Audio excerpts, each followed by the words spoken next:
Well, the story is about KEACHI, Louisiana, which is the town that I live in. And it's a very historical place.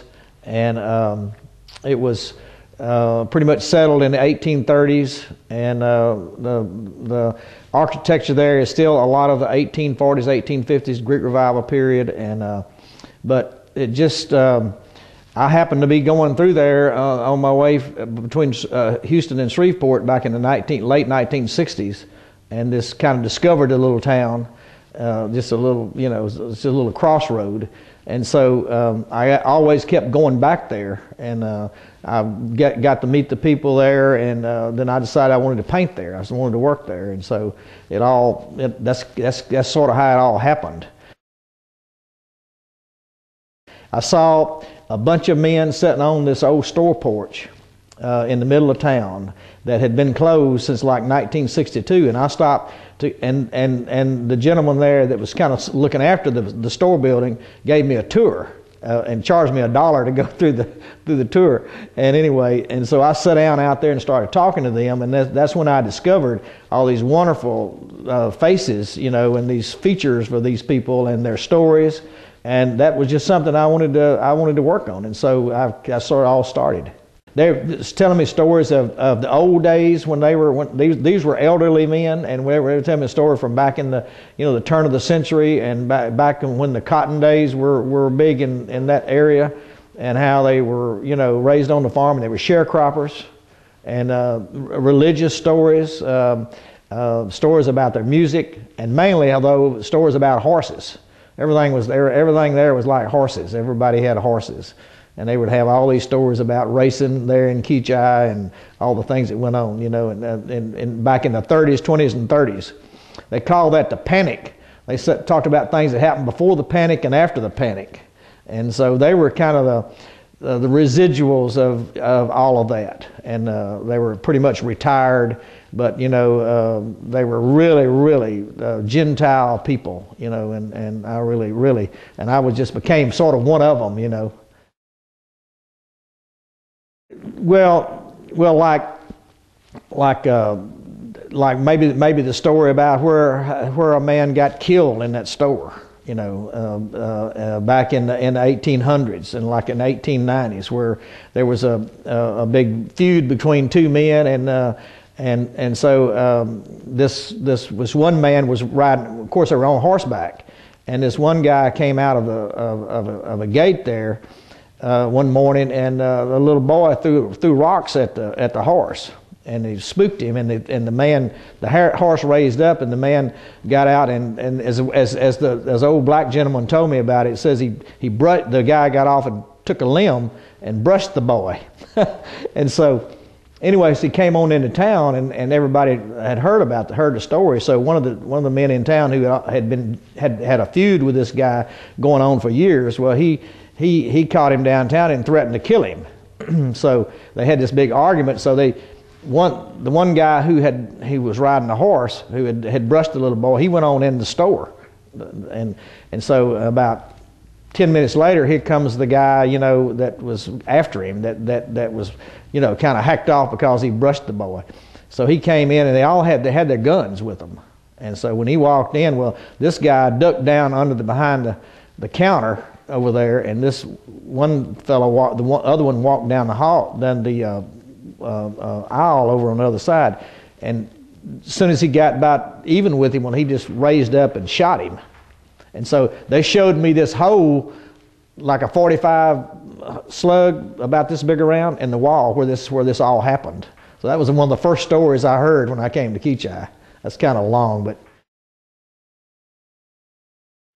about 300. And yeah, and it's still about the same amount of people, about 300 people.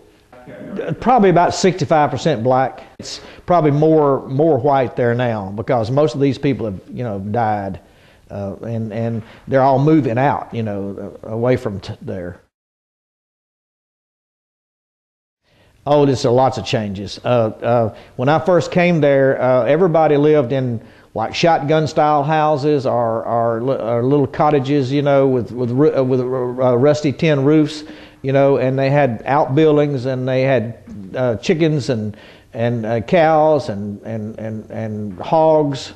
And you know, and everyone had a little garden, a little you know, it was maybe usually on about a 1 acre little farm, and so everyone were self-sufficient, you know, and no matter how bad times got, well, they could still do good, do fine, because they raised all their everything that they ate, you know, and they had their chickens, they had their little farm.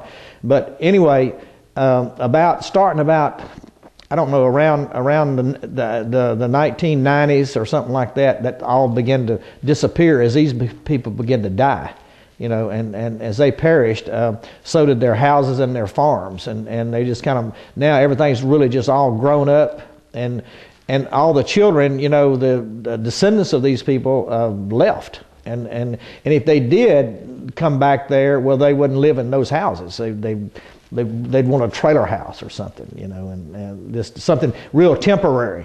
There's no stability, nothing established anymore there. That's kind of depressing, you know.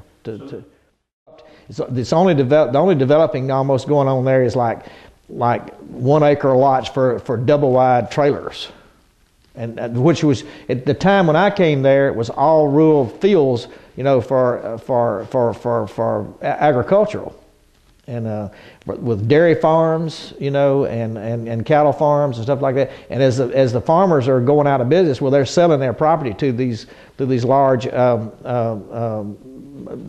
mobile home people like Palm Harbor and people like that. And they're buying 1 acre. I mean, they're buying like 200 acres and turn them into 1 acre lots.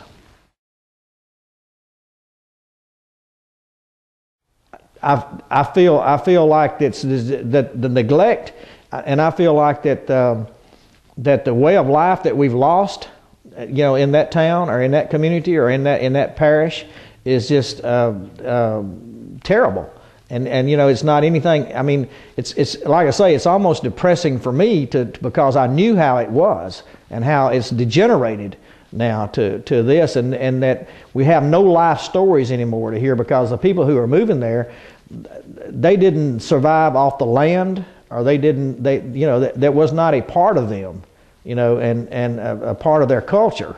I mean, their culture is non-existent, and so that's the thing. This indigenous culture that was there in KEACHI when I came there is gone, and that's the thing that I try to hold on to as much as I can through my work, but this is very difficult because there's nobody. Sometimes I don't feel like I have a reason to be there anymore, and so that's the thing.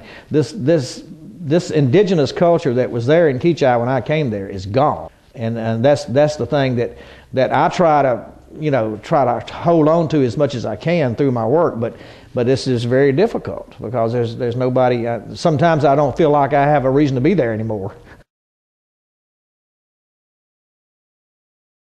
My name is Travis Whitfield, and actually I was raised up in Northeast Texas, and I came to Houston in the early '60s to go to the University of Houston to study art. And actually I graduated in 1968, and that was a really very tumultuous time in this country, and I guess there was a lot of things that rubbed off on me then, and I was for a long time after I graduated, you know, that people were coming back and saying, well, look, you know, it's rough out there, you're not going to make it as an artist. But so we were all kind of shook up and decided that the first job that we could come along was that's what we did, which was like doing illustration type work and for hourly rate. And but then I was at the same time was doing my paintings on the side and showing, you know. But anyway, that's kind of how it all started as far as my work went. And so but 1968 was, you wouldn't never think about that at that time, but it was a powerful